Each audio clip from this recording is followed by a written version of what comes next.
السلام علیکم ورحمۃ اللہ وبرکاتہ۔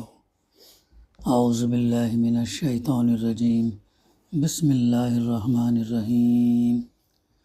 وبرزوا للہ جميعا فقال الضعفاء للذین استکبروا انا كنا لکم تبعا فهل انتم مغنون عنا من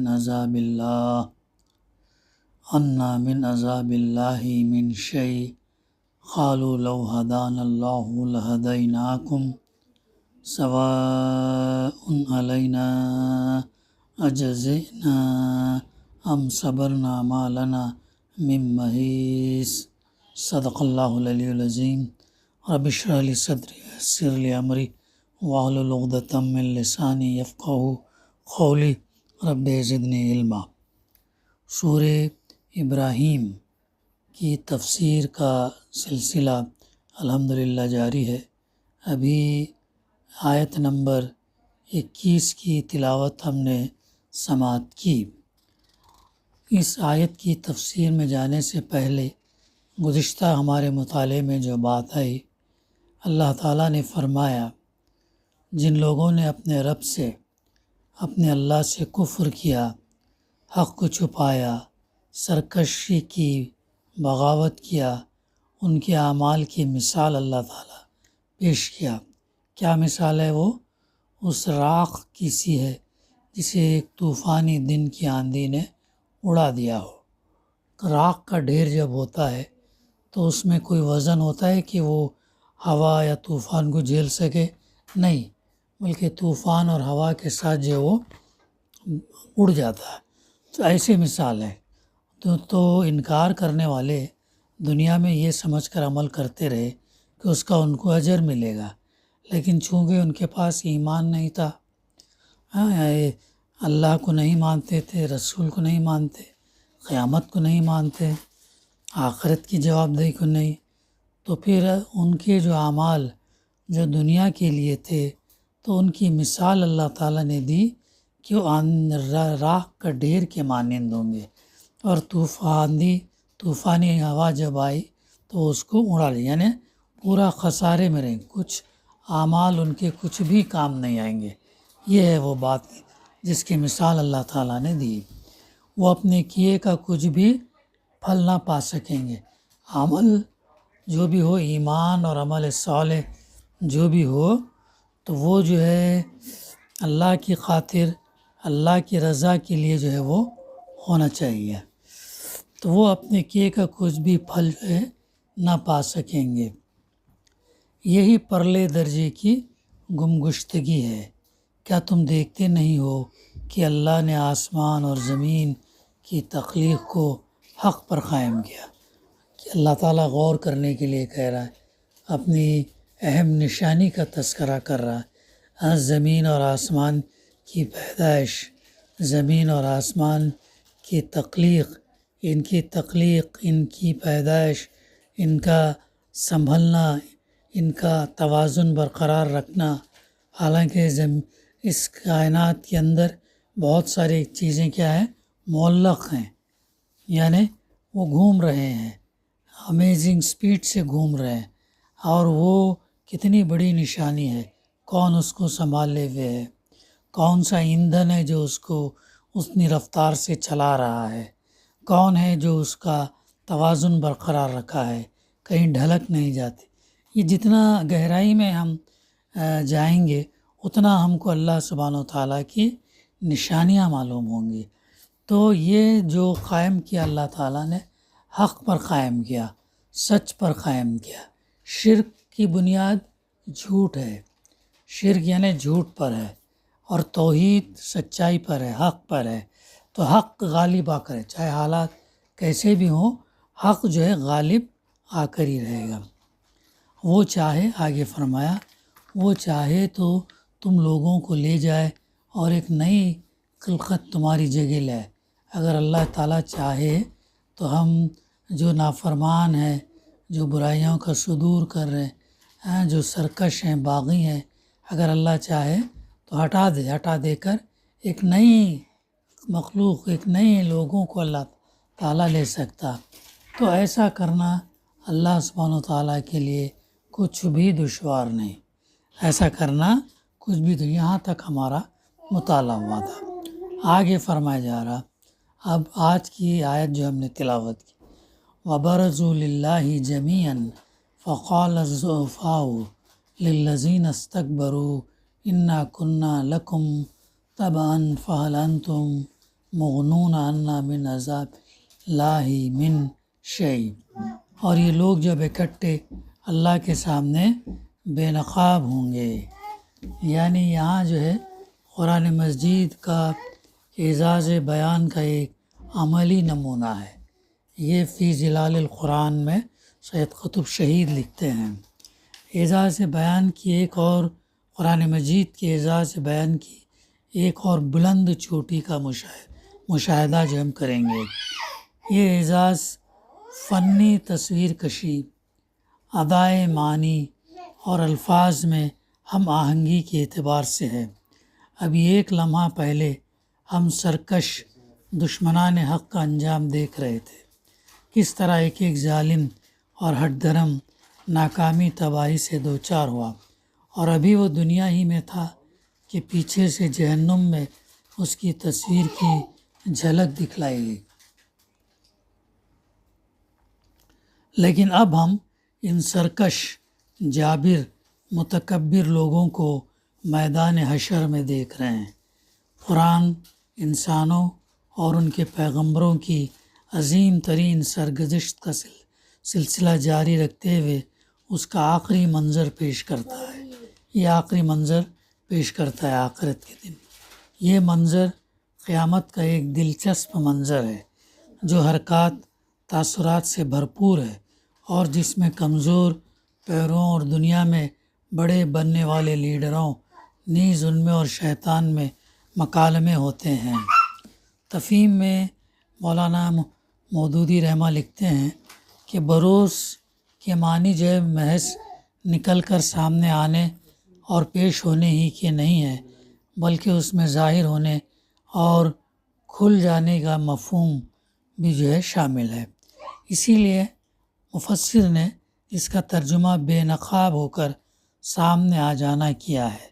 حقیقت کے اعتبار سے تو بندے ہر وقت اپنے اللہ کے سامنے بے نقاب ہیں، ہر وقت جو ہے بندے اللہ کے سامنے بے نقاب ہیں، مگر آخرت کی پیشی کے دن جب وہ سب کے سب اللہ کی عدالت میں حاضر ہوں گے تو انہیں خود بھی معلوم ہوگا کہ ہم اس احکم الحاکمین اور مالک یوم الدین کے سامنے بالکل بے نقاب ہیں۔ ہمارا کوئی کام بلکہ کوئی خیال اور دل کے گوشوں میں چھپا ہوا کوئی ارادہ تک اللہ سبحانہ وتعالیٰ سے جو ہے مخفی نہیں ہے۔ پھر آگے فرمایا گیا، تو اس وقت ان میں سے جو دنیا میں کمزور تھے، مظلوم تھے، وہ ان لوگوں سے جو بڑے بنے ہوئے تھے کہیں گے، لیڈر یا رہنما جو ان کے نیچے جو لوگ تھے، جو لیڈر، تو دنیا میں ہم تمہارے تابع تھے۔ کون کہیں گے؟ یہ کمزور لوگ کہیں گے، دبے ہوئے لوگ کہیں گے، مظلوم کہیں گے، دنیا میں ہم تمہارے تابع تھے، اب کیا تم اللہ کے عذاب سے ہم کو بچانے کے لیے کچھ کر سکتے ہو؟ سوال کریں گے وہاں پہ۔ یا دنیا میں جس طریقے سے ہم تمہارے انڈر میں تھے، تم کو رہنما لیڈر ہم نے مانا، تمہاری بات سنی، تمہارے کام کیے، تم جو احکام دیتے وہ پورا کیے، اب یہاں آج کے دن جس دن کا مالک کون ہے؟ اللہ ہے، اس دن اب یہاں پہ کیا کام آ سکتے ہو؟ یہ اس طریقے سے وہ سوال کریں گے، کیا تم اللہ کے عذاب سے ہم کو بچانے کے لیے بھی کیا کچھ کر سکتے ہو؟ سوال ہے۔ تو اس کا جواب وہ دیں گے، اگر اللہ نے ہمیں نجات کی کوئی راہ دکھائی ہوتی تو ہم ضرور تمہیں بھی دکھا دیتے، اب تو یکساں ہے، چاہے ہم جزا فضا کریں یا صبر، بہرحال ہمارے بچنے کی جو ہے کوئی صورت نہیں ہے۔ یہ ان کا جواب ہوگا، بڑوں کا جواب یہ ہوگا۔ یہاں پہ تو بہت بڑے بن کر چلتے تھے، ہاں، یہاں رہنما بن کر، لیڈر بن کر اپنے ماتحت لوگوں کو دبا کر رکھتے تھے، لیکن وہاں پر ان کی سب لیڈری، سب رہنمائی چلی جائے گی۔ یہ تنبیہ ہے ان سب لوگوں کے لیے جو دنیا میں آنکھیں بند کر کے دوسروں کے پیچھے چلتے ہیں۔ اللہ تعالیٰ نے جو ہم کو عقل دیا، دل دیا، دماغ دیا، آنکھ دیا، کان دیا، اس سے ذریعے سے ہم جو ہے کسی کے پیچھے نہیں چلنا سوائے اللہ اور اس کے رسول کے۔ یہی سیدھا راستہ ہے اور اسی کے پیچھے ہم چلنا، باقی کے جو بھی راستے ہیں وہ سب جو ہے ٹیڑھے ہیں اور وہ ہمیں خسارے کی طرف لے جاتے ہیں۔ تو یہاں پر یہ بات بتائی جا رہی کہ جو ہے دنیا میں آنکھیں بند کر کے دوسروں کے پیچھے چلتے ہیں، یہ اپنی کمزوری کو حجت بنا کر طاقتور ظالموں کی اطاعت کرتے ہیں، ہاں، ظالموں کی بھی اطاعت کرتے ہیں۔ ان کو بتایا جا رہا کہ آج جو تمہارے لیڈر اور پیشوا اور افسر اور حاکم بنے ہوئے ہیں، کل ان میں سے کوئی بھی تمہیں اللہ کے عذاب سے ذرہ برابر بھی نہ بچا سکے گا۔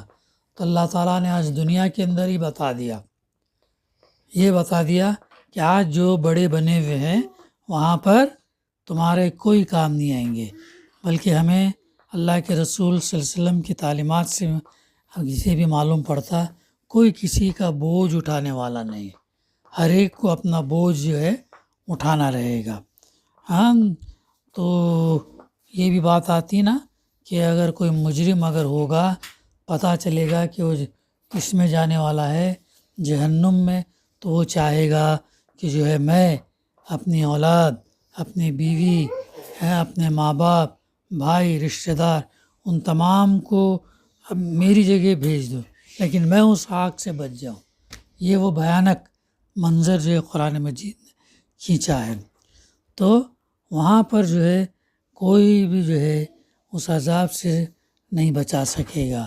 لہٰذا آج ہی سوچ لو کہ تم جس کے پیچھے چل رہے ہو یا جس کا حکم مان رہے ہو وہ خود کہاں جا رہا ہے اور تمہیں کہاں پہنچا کر جو ہے وہ چھوڑے گا۔ تو یہ تھی اس میں بات، اور آگے فرمایا جا رہا وقال الشیطان لما قضی الامر ان اللہ وعدکم وعد الحق ووعدتکم فاخلفتکم، اور جب فیصلہ چکا دیا جائے گا تو شیطان کہے گا حقیقت یہ ہے کہ اللہ نے جو وعدے تم سے کیے تھے وہ سب سچے تھے اور میں نے جتنے وعدے کیے ان میں سے کوئی بھی پورا نہ کیا۔ یعنی تمہارے تمام گلے شکوے اس حد تک تو بالکل صحیح ہیں کہ اللہ سچا تھا اور میں جھوٹا تھا۔ شیطان جو ہے اپنے آپ کو وہاں بچا لے گا، وہ اپنا پلڑا جھاڑ لے گا، وہ جو ہے جو کہے گا میں تم کو صرف وسوسے ڈالتا تھا، انگلی پکڑ کر زبردستی راہ راست سے نہیں ہٹایا، تم خود راہ راست سے بھٹکے ہو۔ وہاں جو ہے وہ اپنی صفائی پیش کرے گا۔ اس واقعے سے مجھے ہرگز انکار نہیں ہے، اللہ کے وعدے اور اس کی وعیدیں تم دیکھ ہی رہے ہو کہ ان میں سے ہر بات جوں کی توں سچی نکلی، اور میں خود مانتا ہوں کہ جو بھروسے میں نے تمہیں دلائے، جن فائدوں کے لالچ تمہیں دیے، جن خوشنما توقعات کے جال میں تم کو پھانسا۔ شیطان کیا کرتا؟ شیطان جو ہے وہ دنیا کو بہت گلیمرس بتاتا، بہت اس کی لالچ دلاتا ہے، چمک دھمک اور اس کے مروبات اور بہت سارے چیزیں جو ہے وہ اس سے اٹریکٹ کرتا ہے، ایسا کہ جیسا دنیا ہی سب کچھ ہے، آخرت نہیں۔ تو یہ جو ہے وہ شیطان جو ہے وہ یہ کرتا ہے، تو لالچ دلاتا ہے، جن خوشنما توقعات کے جال میں تم کو پھانسا، اور سب سے بڑھ کر یہ یقین جو تمہیں دلایا کہ اول تو آخرت و آخرت کچھ بھی نہیں ہے۔ شیطان جو ہے ایسا جھانسا دیتا اکثریت کو، میجورٹی کو، آخرت و آخرت کچھ بھی نہیں ہے، بس جو ہے یہی دنیا کی زندگی سب کچھ ہے۔ وہ حدیث کو ہمیں یاد رکھنا جس میں اللہ کے رسول صلی اللہ علیہ وسلم نے کیا فرمایا، مومن کے لیے دنیا کیا ہے، قید خانہ ہے، اور کافر کے لیے کیا ہے، جنت ہے۔ کیوں مومن کے لیے قید خانہ ہے؟ مومن کے لیے حدود ہیں، لمٹس ہیں، باؤنڈریز ہیں، اس کو اس حدود کے اندر اس کو رہنا ہے۔ وہ اپنی منمانی نہیں کر سکتا، اپنے نفس کے مطابق نہیں کر سکتا۔ جہاں رکنے کہا گیا تو مومن کو رکنا ہے، لیکن اس کے مقابلے میں کافر نہیں رکتا، وہ اپنے نفس کے مطابق چلتا، وہ دنیا کو ہی سب کچھ سمجھ کے زندگی گزارتا۔ تو اسی لیے اس کے لیے جنت ہے، اور مومن کے لیے کیا ہے، یہ قید خانہ ہے۔ تو جو ہے وہ شیطان کیا کرتا، آخرت و آخرت بھی کچھ بھی نہیں، سب محض ڈھکوسلے ہیں، دیکھا جائے گا جب آئی تب، ایسے جو ہے وسوسے ڈالتا۔ اور اگر ہوئی بھی تو فلاں حضرت کی تصدق سے تم صاف بچ نکلو گے، بس ان کی خدمت میں نظر نیاز کی رشوت پیش کرتے رہو، اور پھر جو چاہو کرتے پھرو، نجات کا ذمہ ان کا۔ یہ ساری باتیں جو میں تم سے کہتا رہا اور اپنے ایجنٹوں کے ذریعے سے کہلواتا رہا، یہ سب محض دھوکہ تھا۔ اس طریقے سے وہ وہاں پر اپنے آپ کو بری الذمہ کر لے گا۔ یہاں پر تو گھات لگا کر حملہ کرتا ہے دنیا میں، لیکن آخرت کے دن اپنے آپ کو بری الذمہ کر، میں کچھ کیا نہیں، میں تم کو صرف بہکایا، زبردستی ٹیڑھے راستے پر نہیں چلایا۔ یہ جو اپنے آپ کو بچا لے گا۔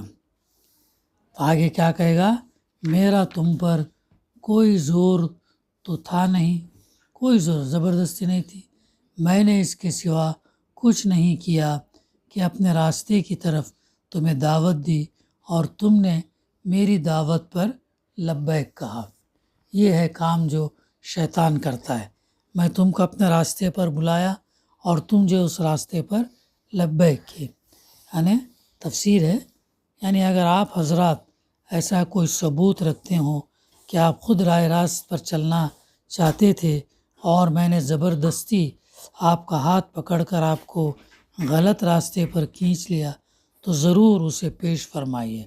وہ بولے گا ثبوت لاؤ، کیا ثبوت ہے کہ میں نے تم کو زبردستی جو ہے تم کو یہ کیا، راہ راست سے تم کو ہٹایا، کیا ثبوت ہے؟ ہاں، تو ضرور اسے مجھے جو ہے پیشیج۔ جو چور کی سزا سو میری، لیکن آپ خود مانیں گے کہ واقعہ یہ نہیں ہے، میں نے اس سے زیادہ کچھ نہیں کیا کہ دعوت حق کے مقابلے میں اپنی دعوت باطل آپ کے سامنے پیش کی، سچائی کے مقابلے میں جھوٹ کی طرف آپ کو بلایا، نیکی کے مقابلے میں بدی کی طرف آپ کو پکارا۔ ماننے اور نہ ماننے کے جملہ اختیارات آپ ہی حضرات کو حاصل تھا، میرے پاس آپ کو مجبور کرنے کی کوئی طاقت نہ تھی۔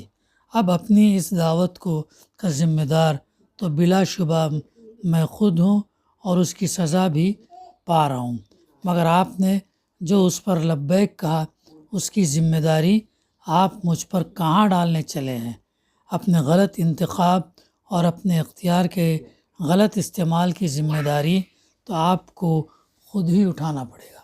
تو شیطان جو ہے قیامت کے دن اپنا پلڑا جھاڑ لے گا، دنیا میں بہکائے گا، دنیا میں بہت سارے جو ہے وسوسے ڈالے گا، اور جو ہے بہت ساری لالچ دے گا، لیکن وہاں پر اپنا پلڑا جو ہے وہ جھاڑ لے گا۔ اب مجھے ملامت نہ کرو، کیا بولے گا، اب مجھے ملامت نہ کرو، اپنے آپ ہی کو ملامت کرو، یہاں نہ میں تمہاری فریاد رسی کر سکتا ہوں اور نہ تم میری۔ اس سے پہلے جو تم نے مجھے خدائی میں شریک بنائے رکھا تھا، اس کی تفسیر ہے یہاں پھر شرک اعتقادی کے مقابلے میں شرک کی ایک مستقل نوع یعنی شرک عملی کے وجود کا ایک ثبوت ملتا ہے۔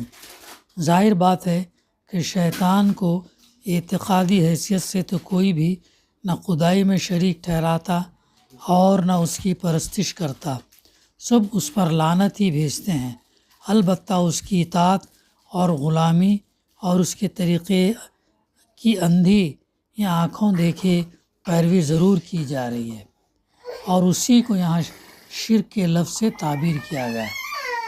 یہ ہے وہ چیز، کیا ممکن ہے کہ کوئی صاحب جواب نے فرمائے کہ یہ تو شیطان کا قول ہے جسے اللہ تعالیٰ نے نقل فرمایا، لیکن ہم عرض کریں گے کہ اول تو اس کے قول کی اللہ تعالیٰ خود تردید فرما دیتا اگر وہ غلط ہوتا، دوسرے شرک عملی کا صرف یہی ایک ثبوت قرآن میں نہیں ہے بلکہ اس کے متعدد ثبوت پچھلی صورتوں میں گزر چکے ہیں اور آگے آ رہے ہیں۔ مثال کے طور پر یہودیوں اور عیسائیوں کو یہ الزام کہ وہ اپنے احبار اور رہبان کو ارباب من دون اللہ بنائے ہوئے ہیں، سورہ توبہ آیت 31۔ جاہلیت کی رسمیں ایجاد کرنے والوں کے متعلق یہ کہنا کہ ان کے پیرووں نے انہیں اللہ کا شریک بنا رکھا ہے، سورہ انعام آیت 137۔ خواہشات نفس کی بندگی کرنے والوں کے متعلق یہ فرمانا کہ انہوں نے اپنی خواہش نفس کو خدا بنا لیا ہے، سورہ فرقان آیت 43۔ نافرمان بندوں کے متعلق یہ ارشاد کہ وہ شیطان کی عبادت کرتے رہے ہیں، سورہ یاسین آیت 60۔ انسانی ساخت کے قوانین پر چلنے والوں کو ان الفاظ میں ملامت کہ اذن خداوندی کے بغیر جن لوگوں نے تمہارے لیے شریعت بنائی وہ تمہارے شریک ہیں، شورہ آیت نمبر 21۔ یہ سب کیا اسی شرک عملی کے نظیر نہیں ہے جس کا یہاں ذکر ہو رہا ہے؟ ان مثالوں سے صاف معلوم ہوتا ہے کہ شرک کی صرف یہی ایک صورت نہیں، کوئی شخص عقیدتاً کسی غیر اللہ کو خدائی میں شریک ٹھہرائے، اس کی ایک دوسری صورت یہ بھی ہے کہ وہ خدائی سند کے بغیر یا احکام خداوندی کے علی الرغم اس کی پیروی اور اطاعت کرتا چلا جائے۔ ایسا پیرو اور مطیع اگر اپنے پیشوا اور مطاع پر لعنت بھیجتے ہوئے بھی عملاً یہ روش اختیار کر رہا ہو تو قرآن کی روح سے وہ اس کو خدائی میں شریک بنائے ہوئے ہیں، چاہے شرعاً اس کا حکم بالکل وہی نہ ہو جو اعتقادی مشرکین کا ہے۔ یہ تھی اس آیت کی تفسیر جو ہے، جس میں یہ بتایا گیا کہ جو ہے اس سے پہلے تم نے مجھے خدائی میں شریک بنا رکھا تھا، میں اس سے بری الذمہ ہوں، ایسے ظالموں کے لیے تو دردناک سزا یقینی ہے۔ ایسے لوگوں کے لیے کیا ہے؟ دردناک سزا یقینی ہے۔ بقائے انشاءاللہ آئندہ سلسلہ ہم جاری رکھیں گے۔ دعا ہے کہ اللہ سبحانہ و تعالیٰ ہمیں کہنے سننے سے زیادہ صحیح سمجھنے، عمل کرنے، شرک سے بچنے اور اس پیغام کو پہنچانے کی توفیق عطا کرے۔ ربنا تقبل منا انک انت السمیع العلیم وتب علینا انک انت التواب الرحیم۔ صلی اللہ تعالیٰ علی خیر خلقہ وعلی آلہ اصحابہ اجمعین والحمد للہ رب العالمین۔